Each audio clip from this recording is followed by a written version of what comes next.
ஹல்லேலூயா. இந்த புதிய ஆண்டை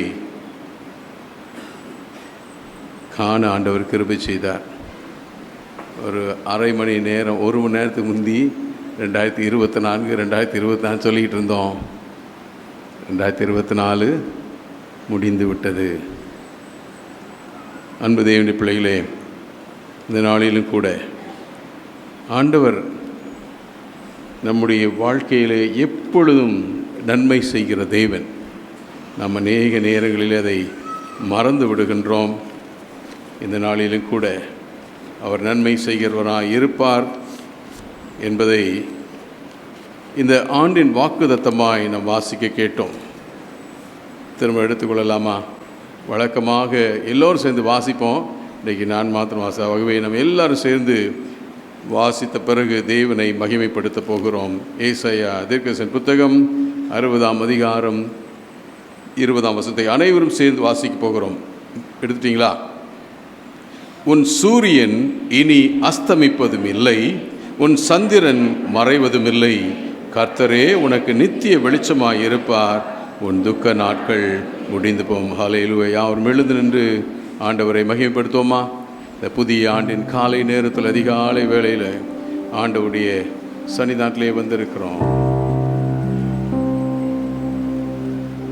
அவர் மாத்திரம் போதும் என்று சொல்லி அவரை உறுதியாய் பற்றி கொள்ளும் பொழுது நிச்சயம் நம்முடைய வாழ்க்கையில் எப்படிப்பட்ட போராட்டங்கள் வந்தாலும் சரி, ஆண்டவர் அதை நாம் மேற்கொள்ள உதவி செய்வார். ஏகோவா ஈரே, தந்தையாம் தெய்வம் என்று சொல்லி நம் ஆண்டவரை மகிமைப்படுத்த போகிறோம். ஏகோவா ஈரே, தந்தையாம் தெய்வம், நீர் மாத்திரம் போதும் எனக்கு. ஏகோவா ராஃபா, சுகம் தரும் தெய்வம், உம் தழும்புகளால் சுகமானோ. ஏகோவா ஷம்மா, என் கூட இருப்பீ.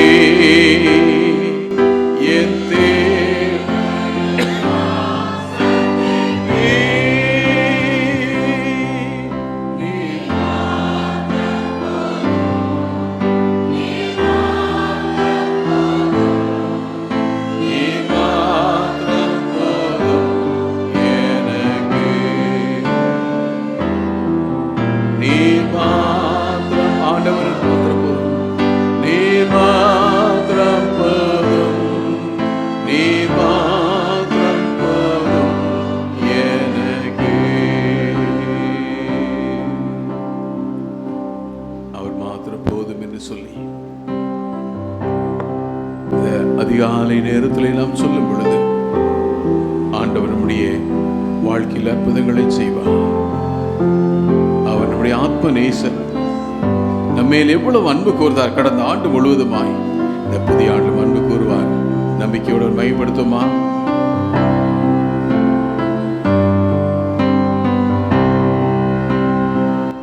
இயேசுவே நீரே என் ஆத்ம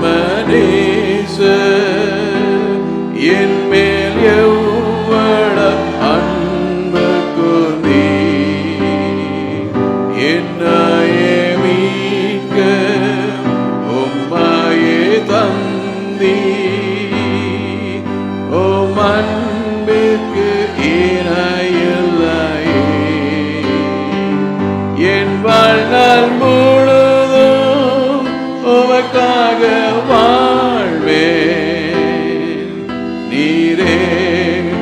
என்றென்றும் போதும். நீர் மாத்திரம் போதும், நீர் மாத்திரம் போதும், நீர் மாத்திரம் போதும் எனக்கு. நீர் மாத்திரம் போதும், நீர் மாத்திரம் போதும், நீர்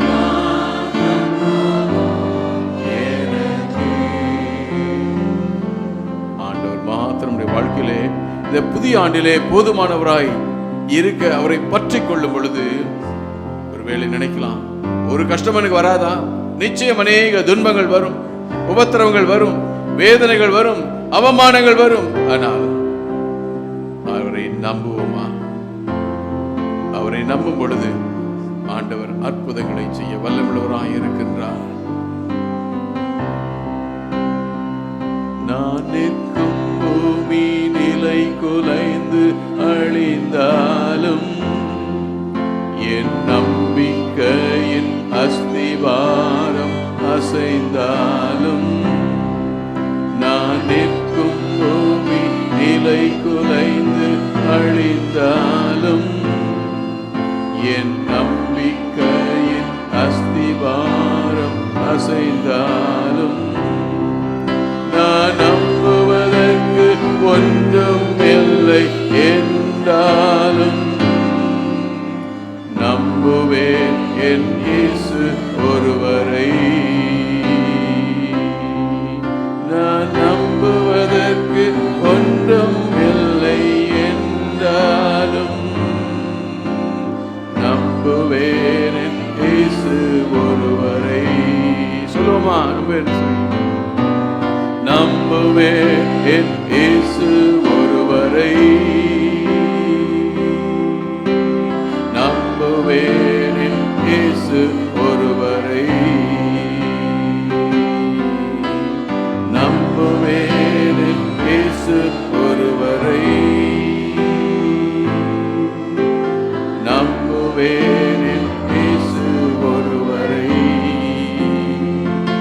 என் பாதையெல்லாம் கடந்த ஆண்டு அந்தகாரம் சூழ்ந்ததையா, எத்தனை வேதனைகள். இந்த காலை நேரத்திலும் கூட அப்படிதான் வந்திருக்கிறேன். ஆனால் அன்பு தேவனுடைய பிள்ளையே, ஆண்டவர் அந்த அந்தகாரமான சூழலிலும் ஆண்டவர் நம் ஒவ்வொருவரையும் பாதுகாத்தாரே. அவர் ஒளியாய் இருந்தாரே. அவரை நம்புவோமா?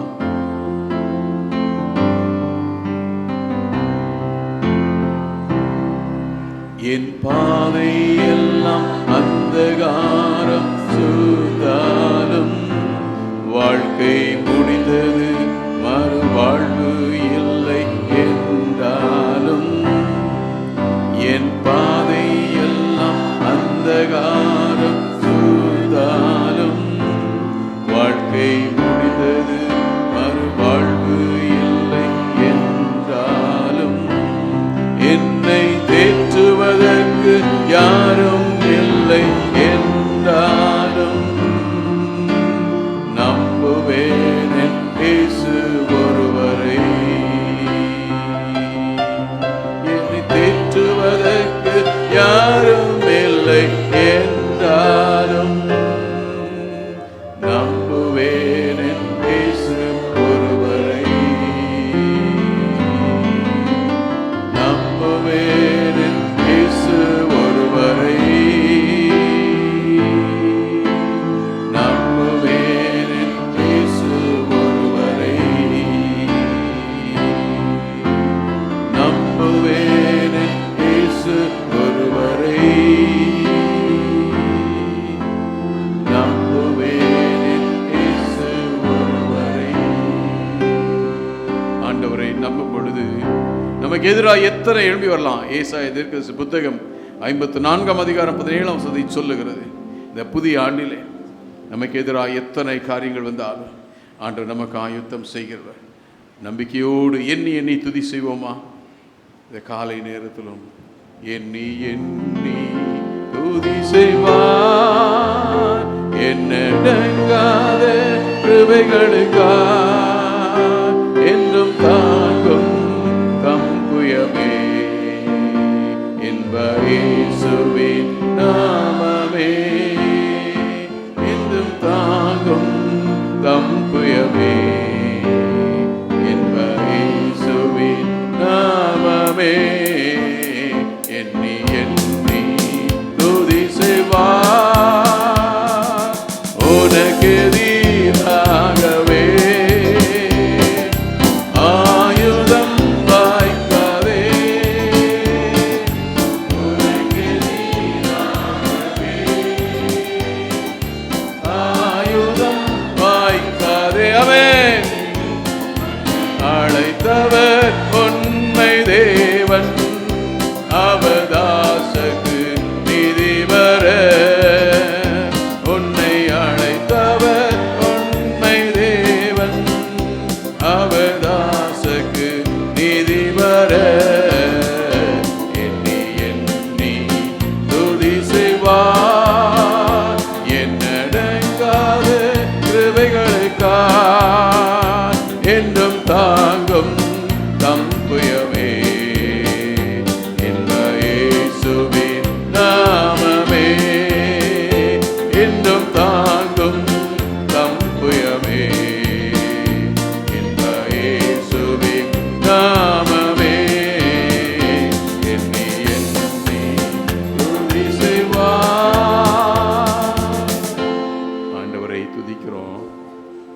எனக்கு எதிராக ஒன்றும் வராதுன்னு சொல்ல உடனே அடுத்து பிசாசான கொண்டு வருவான். தொல்லை கஷ்டங்கள் நம்மை சூழ்ந்திடும், துன்பம் துக்கம் வரும். ஆனால் காக்கும் வல்ல மீட்பர் நமக்கு உண்டு என்பதை நாம் மறந்துவிடக்கூடாது. நம்பிக்கையோடு ஆண்டவரை இந்த அதிகாலை நேரத்தில் இந்த புதிய ஆண்டிலே மகிமைப்படுத்துவோமா? ஒருவேளை அன்பு தேவனுடைய பிள்ளையே, கடந்த ஆண்டு நான் கஷ்டத்தை சந்திச்சியா, இந்த ஆண்டுமா அந்த கஷ்டத்தில் ஆண்டவர் உனக்கு துணையாய் இருந்தாரே, ஞாபகம் இருக்கா?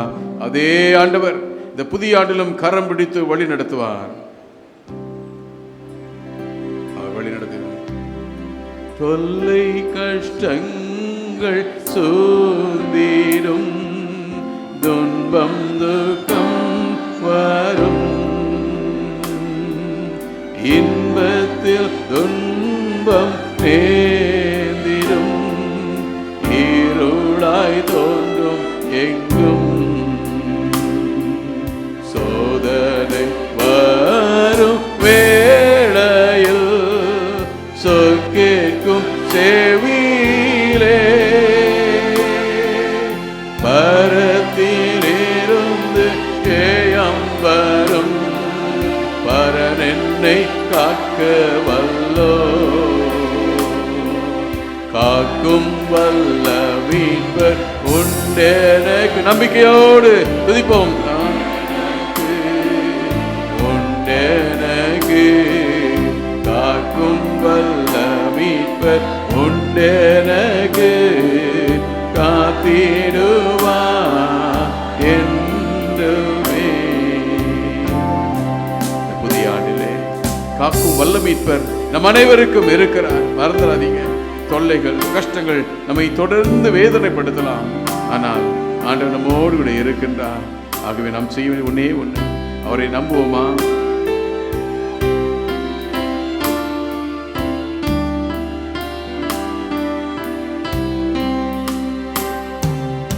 என்ன வந்தாலும் நம்புவே என் நேசமே வரை, யார் கைவிட்டாலும் பின் செல்வேன் எனது இயேசுவை. அகல ஆழ உயரமாய் எவ்வளவு அன்பு கூர்ந்தார், என்ன துன்பங்கள் வந்தாலும் அவர் என்னை கைவிட மாட்டார். காக்கும் வல்ல மீட்பர் உண்டெனக்கு, உண்டெனக்கு, உண்டெனக்கு. காக்கும் வல்ல மீட்பர் உண்டெனக்கு, காத்திடுவார் என்றுமே, காத்திடுவார் என்றுமே. காக்கும் வல்ல மீட்பர் நம்மோடு கூட இருக்கும் பொழுது ஒருவேளை நினைக்கலாம், எத்தனை ஆண்டுகள் நான் இந்த பாடுகளை சகிக்க வேண்டும், எத்தனை மாதங்கள் அந்த பாடுகளை சகிக்க வேண்டும். அன்பு தேவனுடைய பிள்ளையே, இந்த உபத்திரவத்தெல்லாம் ஆண்டவர் நீக்கப்பட வல்லமுள்ளவராய் இருக்கின்றார். அதை சீக்கிரத்தில் நீங்கிவிடும். இந்த லேசான உபத்திரவம் சோர்ந்து போகாதே.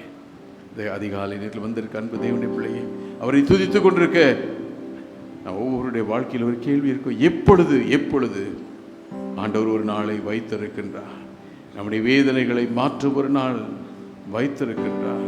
நம்பிக்கையோடு ஆண்டவரை மகிமைப்படுத்துமா? அதி சீக்கிரத்தில் நீங்கிவிடும் இந்த லேசான உபத்திரவம், அவன் அதி சீக்கிரத்தில் நீங்கிவிடும் இந்த லேசான உபத்திரவம். சோர்ந்து போகாதே, நீ சோர்ந்து போகாதே, சோர்ந்து போகாதே, நீ சோர்ந்து போகாதே. அதி சீக்கிரத்தில் நீங்கிவிடும் இந்த லேசான உபத்திரவம், சீக்கிரத்தில் நீங்கிவிடும் இந்த லேசான உபத்திரவம். கிறிஸ்துவின் பொருட்டு நெருக்கப்பட்டார் பாக்கியம் நமக்கு பாக்கியமே. கிறிஸ்துவின் பொருட்டு நெருக்கப்பட்டார் பாக்கியம் நமக்கு பாக்கியமே. அவே சோர்ந்து போகாதே, நீ சோர்ந்து போகாதே, சோர்ந்து போகாதே,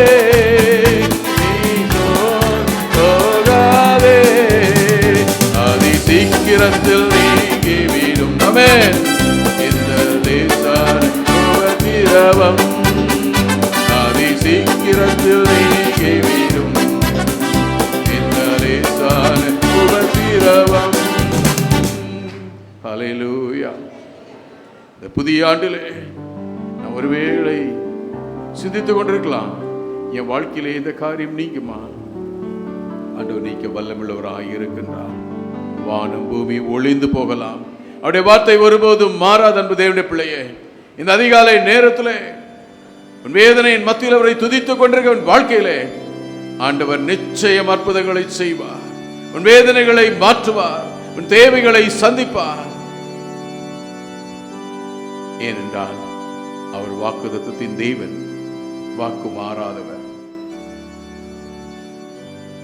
வானம் பூமி ஒளிந்து போனாலும் உம் வார்த்தை என்று வாழ்க்கை அழிந்து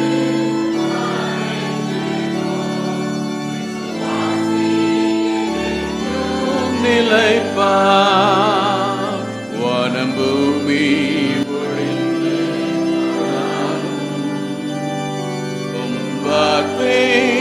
என்றும் மறாது, இவ்வாழ்க்கை அழிந்து மறைந்து போம் விசுவாசி என்றென்னோ நில. கைகளை ஊற்றி ஸ்தோத்திரிப்போமா?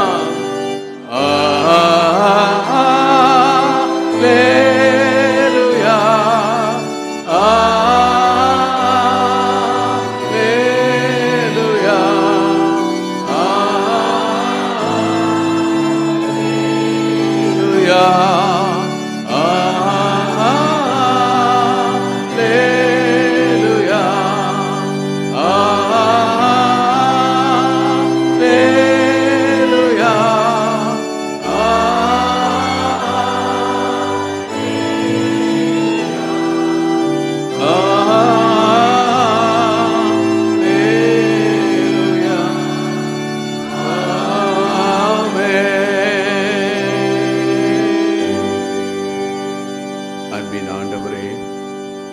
மகிமைப்படுத்த எங்கள் ஒவ்வொருவருக்கும் அந்த வாய்ப்பை அதிகாலை நேரத்தில் நன்றி செலுத்துகிறோம். சிந்திக்கப்படும் வார்த்தைகள் எங்கள் ஒவ்வொருவருக்கும் இது ஆசீர்வாதமாக இருக்கட்டும். நீர் பேசும், நாங்கள் கேட்கிறோம். இயேசு கிறிஸ்துவின் மூலம் ஜெபிக்கிறோம் நல்ல பிதாவே. ஆமென், ஆமென், ஆமென். அமர்வோம். கிறிஸ்துவுக்குள் அன்பான திருச்சபை மக்களை மீண்டுமாய் உங்களை நான் வாழ்த்துகின்றேன். இந்த அதிகாலை நேரத்திலும் ஆண்டவரை நாம் மகிமைப்படுத்துவதற்கு ஆண்டவர் கொடுத்த இந்த தருணத்தை நினைத்து ஆண்டவரை நான் ஸ்தோத்திரிக்கின்றேன். நிச்சயமா இந்த அதிகாலை நேரம் ஒரு ஆசீர்வதிக்கப்பட்ட நேரம் என்றால் அது மிகையாகாது. இப்படியாய் ஆண்டவருடைய சன்னிதானத்திலே நாம் வந்து அவரை மகிமைப்படுத்துகின்ற ஒரு அனுபவத்தை ஆண்டவர் தந்திருக்கின்றார்.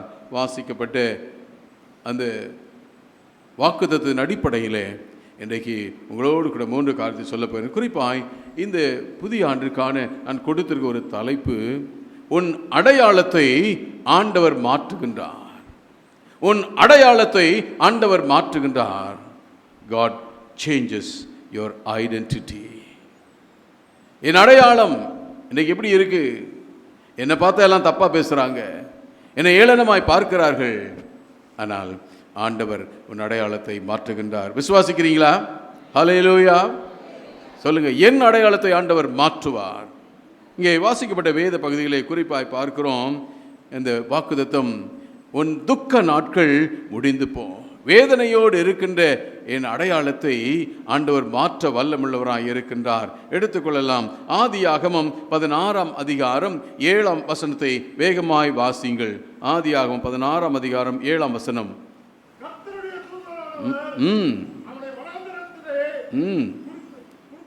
சூருக்கு போகிற வழியிலே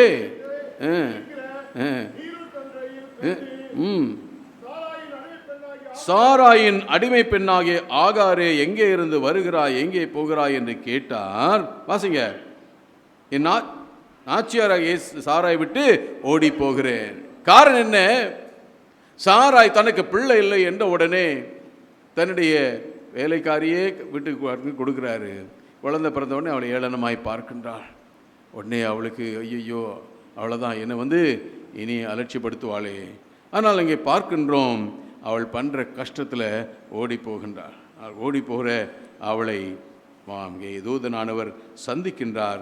சந்தித்து அங்கே குறிப்பாக அவளுடைய வாழ்க்கையில், நான் சும்மா இருந்தேன், என் எஜமானி இப்படி பண்ணிட்டு இன்னைக்கு என் வாழ்க்கையில் என் அடையாளமே இல்லாமல் போகிறேனே, என் அடையாளமே போகிறேன்னு சொல்லி அவள் சொல்லுகின்ற நேரத்திலே தான் அங்கே சொல்லுகின்றார். 9ஆம் வசனத்தை வாசிங்க.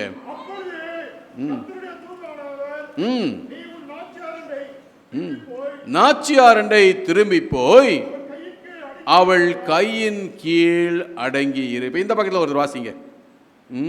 10ஆம் வசனத்தை வாசிங்கம்மா. அந்த பக்கம்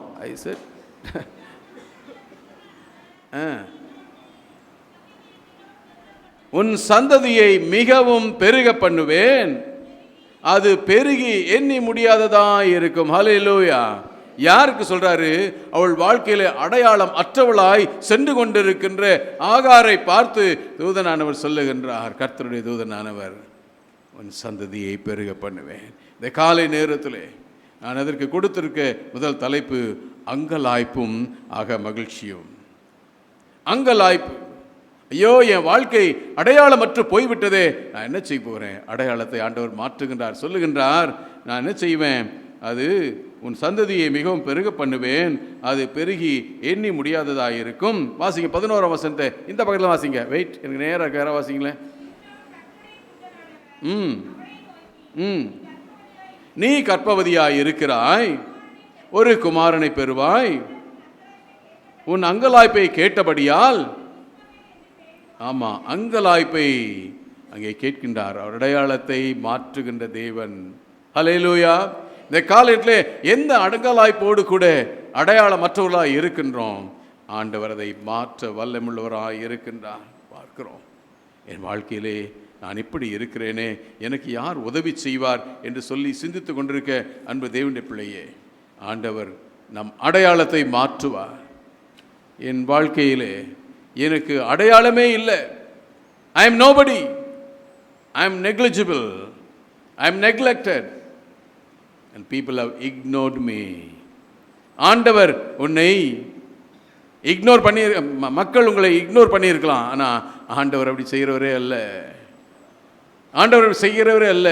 அன்பு தேவனுடைய பிள்ளையே, இந்த புதிய ஆண்டிலே உங்களுடைய அங்கலாய்ப்பை அவர் கேட்கிற தேவன், உங்கள் வாக்கிலே அக மகிழ்ச்சியை தருகிற தேவன்.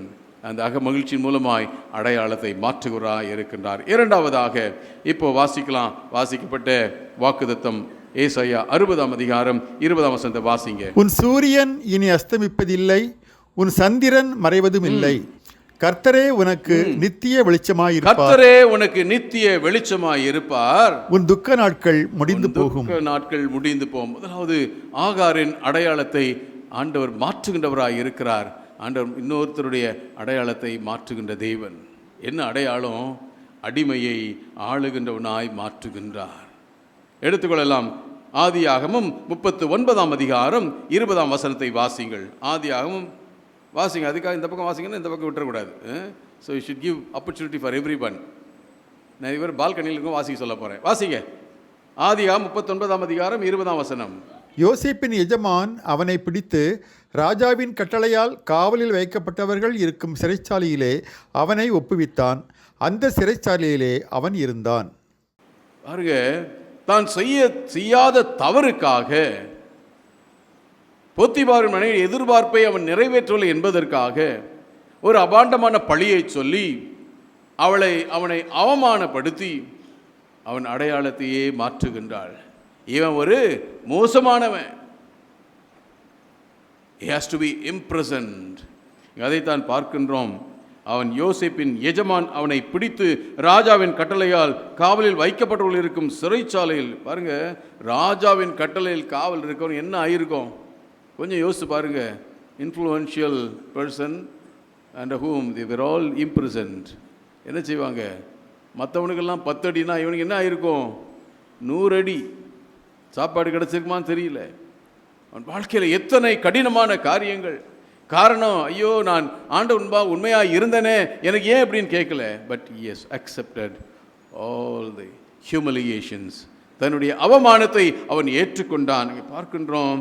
இப்படிப்பட்ட நிலைமையில தான் நடைபெறுகின்ற காரியம் என்ன? நான் சுருக்கமாய் சொல்லுகிறேன். ஆதியாக 41ஆம் அதிகாரத்துக்கு வரும் பொழுது இங்கே நடைபெறுகின்ற காரியம் 9ஆம் வசனத்தை வாசிங்கள். அப்பொழுது பானபாத்திரக்காரரின் தலைவன் பார்வோனை நோக்கி, நான் செய்த குற்றம் இன்றுதான் என் நினைவில் வந்தது. எப்போ வருது? 2 வருஷம் கழிச்சு. டோட்டலா யோசேப்பு 17 வருஷத்துல போறான். 30வது வருஷம்தான் அவனுக்கு மாற்றம்.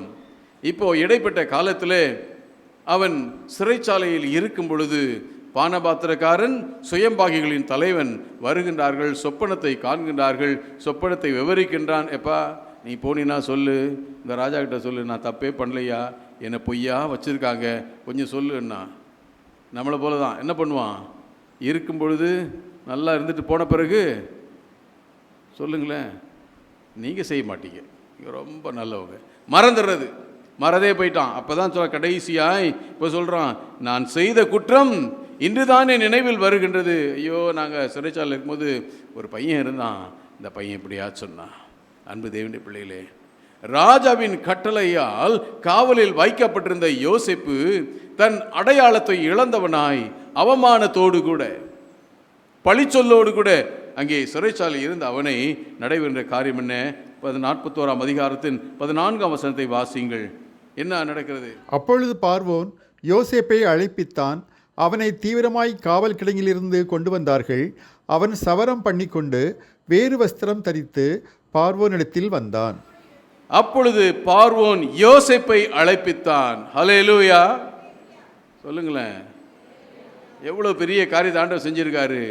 அவமானத்தோடு கூட சிறைச்சாலையில் சென்றவன் இன்றைக்கு போத்திபார் அழைக்கல, ஒரு சாதாரண மனிதன் அல்ல, எகிப்தின் அதிகாரி, முழுமைக்கும் அதிகாரியாக பார்வோன் அழைக்கிறான். வாப்பா, உன்னை பற்றி நான் கேள்விப்பட்டேன்.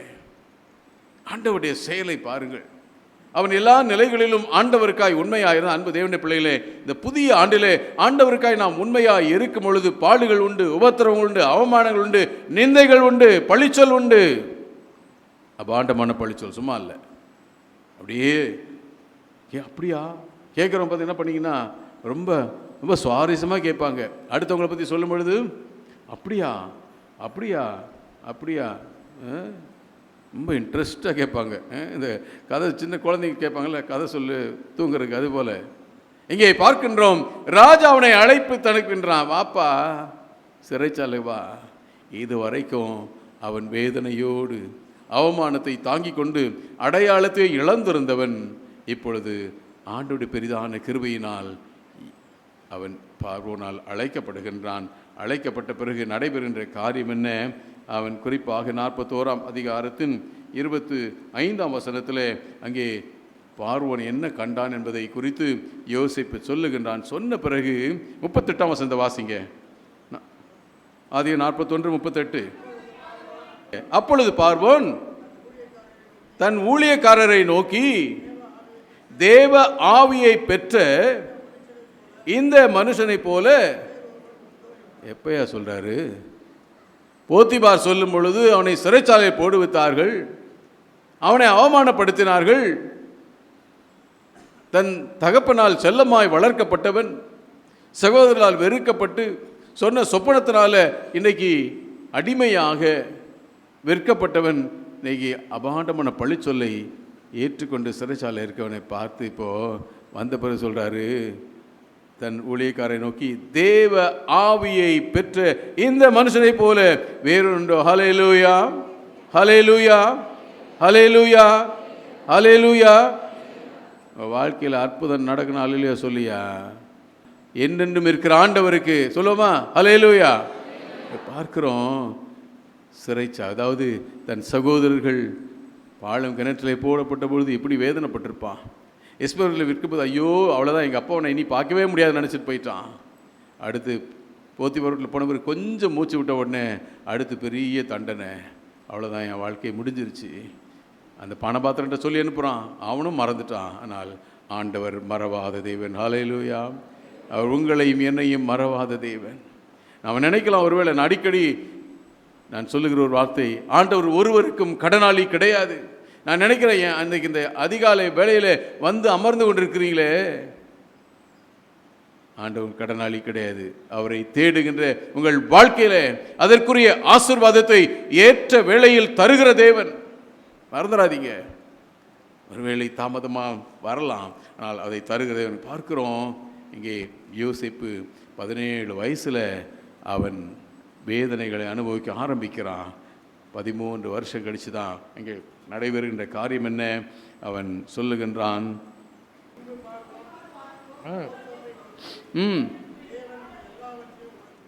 தேவன் இவை எல்லாவற்றையும் உனக்கு வெளிப்படுத்தியிருக்கிறபடியால் உன்னை போல விவேகமும் ஞானம் உள்ளவன் வேறொருவரும் இல்லை.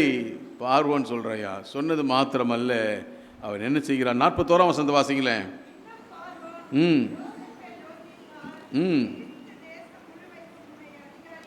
உன்னை அதிகாரியாக்கினேன். இரண்டாவது குறிப்பை இப்போ சொல்ற. முதலாவது சொன்னேன் அங்கலாய்ப்பும் அகமகிழ்ச்சியும், இரண்டாவது அல்லலும் ஆண்டவரின் ஆற்றலும். ஆண்டவர் ஆற்றல் பாருங்க.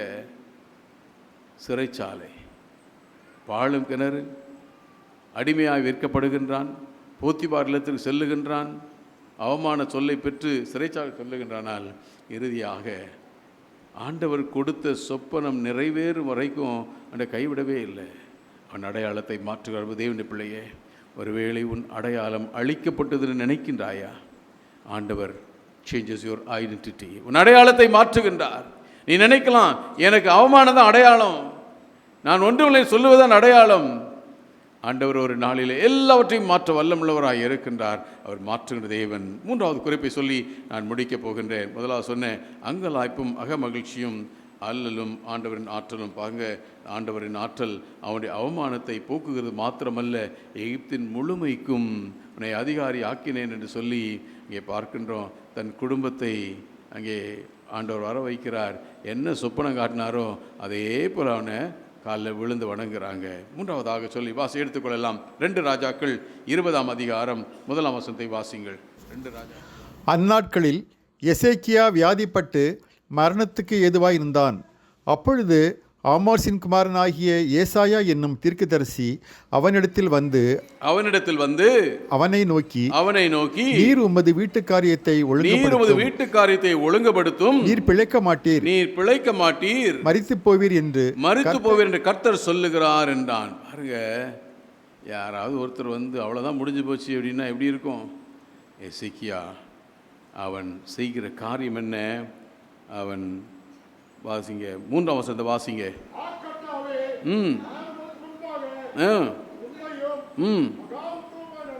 மன உத்தமமாய் நடந்து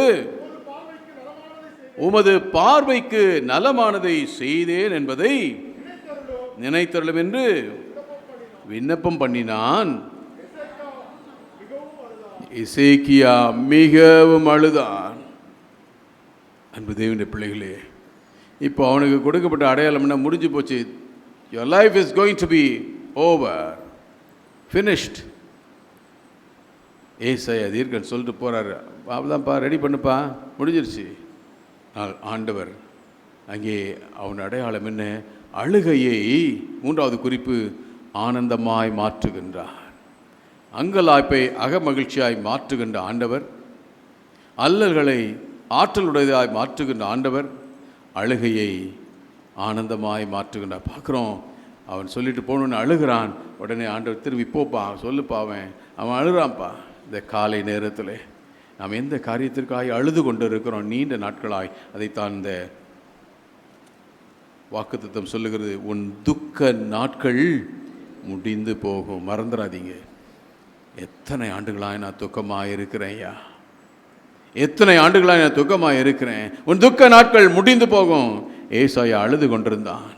அவன் துக்க நாட்கள், அவன் அல்லலை, ஆண்டவர் அழுகையை அவர் ஆனந்தமாய் மாற்றுகின்றார். பார்க்குறோம். மறுபடியும் போய் 5ஆம் வசனத்தை வாசிங்களேன். நீ திரும்பி போய் என் ஜனத்தின் அதிபதியாகிய எசேக்கியாவை நோக்கி, உன் தகப்பனாகிய தாவீதின் தேவனாயிருக்கிற கர்த்தர் சொல்லுகிறது என்னவென்றால், உன் விண்ணப்பத்தை கேட்டேன், உன் விண்ணப்பத்தை கேட்டேன், உன் கண்ணீரை கண்டேன். இதோ நான் உன்னை குணமாக்குவேன். இதோ நான் உன்னை குணமாக்குவேன். உன் விண்ணப்பத்தை கேட்டேன், உன் கண்ணீரை கண்டேன், உன்னை குணமாக்குவேன். உன்னுடைய வாழ்க்கையிலே அவனுக்கு இருந்த அந்த நேரத்தில் அடையாளம் என்ன? அவன் ஒரு பெரிய ராஜா. ஆனால் ஒன்றுமில்லாதவனாய் அழுத பொழுது ஆண்டவர் அவன் அடையாளத்தை மாற்றுகின்றார். எப்படி 15 வருடத்தை கூட்டி கொடுத்து அவன் மகிழ்ச்சியாக இருக்கக்கூடிய அவன் அழுகை ஆனந்தமாய் மாறுகிறது. அன்பு தேவனுடைய பிள்ளையே, ஆண்டவர் நம் அடையாளத்தை மாற்றும் பொழுது நம்முடைய அழுகை ஆனந்தமாய் மாறும். மறந்துடாதீங்க, என் அழுகை ஆனந்தமாய் மாறும் சொல்லி நம்பிக்கையோடு சொல்லுவோமா? கண்களை மூடுவோம். ஆண்டவரை நோக்கி பார்ப்போமா? அதிகாலை நேரத்தில் அவர் நம்முடைய அடையாளத்தை மாற்றுகின்ற தேவன். ஆகாரின் அடையாளத்தை மாற்றின ஆண்டவர், அவள் அங்கலாய்ப்பை மாற்றி அகமகிழ்ச்சி தந்த ஆண்டவர். யோசேப்பின் அடையாளத்தை மாற்றி அவன் அல்லலை ஆற்றலாய் மாற்றின தேவன். எசேக்கியாவின் அடையாளமாக அழுகையை மாற்றி ஆனந்தமாய் மாற்றின தேவன் நம்முடைய வாழ்க்கையில் கூட மாற்ற வல்லவராய் இருக்கின்றார். உன் துக்க நாட்கள் முடிந்து போகும். உன் துக்க நாட்கள் முடிந்து போகும். நீ ஒருவேளை நினைக்கலாம், என் வாழ்க்கையிலே ஆண்டவர் எத்தனை ஆண்டுகள் இப்படி வச்சிட்டு இருக்க போறாரு. It's not going to be there forever. God will put an end to your mourning days. He wants to put an end to it. அவனுடைய துக்கத்தை சந்தோஷமாய் மாற்றுகின்ற தேவன். கடந்ததை நினைத்து கலங்காதே, நடந்ததை மறந்து விடு. கடந்ததை நினைத்து கலங்காதே, நடந்ததை மறந்து விடு. கர்த்தர் புதியன செய்திடுவார், என்னே நீ காண்பாய், என்னே நீ காண்பாய். கலங்கிடவே வேண்டாம், கலங்கிடவே வேண்டாம், கலங்கிடவே வேண்டாம், கலங்கிடவே வேண்டாம். இயேசு கைவிட மாட்டார், என் இயேசு கைவிட மாட்டார். உங்கள் துக்கம் சந்தோஷமாய் மாறும், உங்கள் கவலைகள் கண்ணீர் எல்லாம் மறைந்துவிடும். உங்கள் துக்கம் சந்தோஷமாய் மாறும், உங்கள் கவலைகள் கண்ணீர் எல்லாம் மறைந்துவிடும். கலங்காதே மகனே, கலங்காதே மகளே, கலங்காதே மகனே, கலங்காதே மகளே. என் இயேசு கைவிட மாட்டார், என் இயேசு கைவிட மாட்டார். ஆம் ஆண்டவரே, என் கைவிடாத தேவன் அப்பா, எங்கள் அடையாளத்தை மாற்றுகின்றவர். ஆண்டவரே, நாங்கள் ஒருவேளை அலட்சியப்படுத்தப்பட்டிருக்கலாம் ராஜா. எங்கள் அங்கலாய்ப்பை அகமகிழ்ச்சியாய் மாற்றுகின்ற வல்லமையுள்ள ஆண்டவர். எங்கள் அல்லல்களை ஆற்றலுடையதாய் மாற்றுகின்ற ஆண்டவர். எங்கள் அழுகையை ஆனந்தமாய் மாற்றி எங்கள் துக்கத்திற்கு ஒரு முடிவை கொண்டு வருகிற தேவன் அப்பா. ஆண்டவரே, உம்முடைய பிள்ளைகள் அந்த விசுவாசத்தோடு செல்லட்டும். தங்கள் குடும்பத்தை குறித்து, பிள்ளைகளை குறித்து, தங்களுடைய பல்வேறு நடந்த சம்பவங்களை நினைத்து கலங்கி கொண்டிருக்கலாம். ஆண்டவர் எல்லாவற்றும் ஒரு முடிவை கொண்டு வருவதற்காய் நன்றி. இயேசு கிறிஸ்துவின் மூலம் ஜெபிக்கிறோம் நல்ல பிதாவே. கைகளின் பலனை